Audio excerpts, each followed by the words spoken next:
அஸ்ஸலாமு அலைக்கும். Hi friends, இன்றைக்கி லஞ்ச் பாக்ஸ் மினி விளாக் பார்க்கலாம். அவங்க பார்க்கலாம். பிரேக்ஃபாஸ்ட்டுக்கு வந்து சப்பாத்தியும் டீயும் போட்டாச்சு ஃப்ரெண்ட்ஸ். சப்பாத்தி டீ இருந்தால் பிள்ளைங்க சாப்பிட்டுக்கிடுவாங்க. அதுக்கப்புறம் பார்த்திங்கன்னா லஞ்சுக்கு வந்து சோறு, உருளைக்கிழங்கு வறுவல் வந்து கறி மசாலா டேஸ்ட்டில் வச்சுச்சு. அதுக்கப்புறம் முதல் நாள் உள்ள மீன் குழம்பு இருந்துச்சு, நல்லா சுண்டை காய்ச்சி வச்சுருந்தேன். அதுக்கப்புறம் வந்து ரசமும் வச்சாச்சு.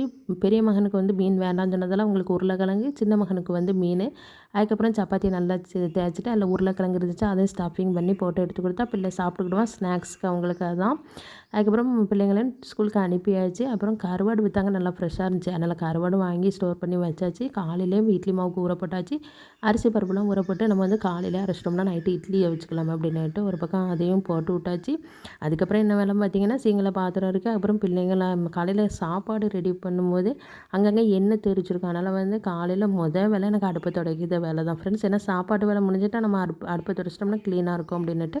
அதுக்கப்புறம் வீட்டை தூத்துக்கிட்டு இருக்கும்போது இந்த ஸ்டோரேஜ் பாக்ஸில் ஆயில் பவுடர் எல்லாமே ஸ்டோர் பண்ணி வச்சுருப்பேன். பிள்ளைங்களுக்கு எடுக்க கைவசமாக இருக்கும் அப்படின்னுட்டு அது ஒரு பக்கம் கலைஞ்சிருந்துச்சு. அதை ஒன்றா நேராக எடுத்து வச்சுட்டு அதுக்கப்புறம் அந்த டேபிளையும் தொடச்சி விட்டாச்சு. அதுக்கப்புறம் தக்காளி பழம் வந்து நல்லா ஃப்ரெஷ்ஷாக விற்றுச்சு.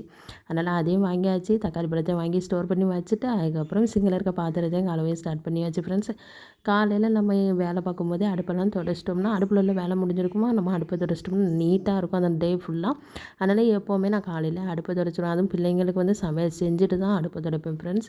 அப்புறம் அந்த வேலையும் பார்த்துட்டு அப்படியே சிங்கில் இருக்க பாத்திரத்தையுமே கழுவிட்டு அப்புறம் மாவே அரைச்சி முடிச்சாச்சு ஃப்ரெண்ட்ஸ். இந்த முடிவில் உங்களுக்கு பிடிச்சிருந்துச்சுன்னா லைக் பண்ணுங்கள்.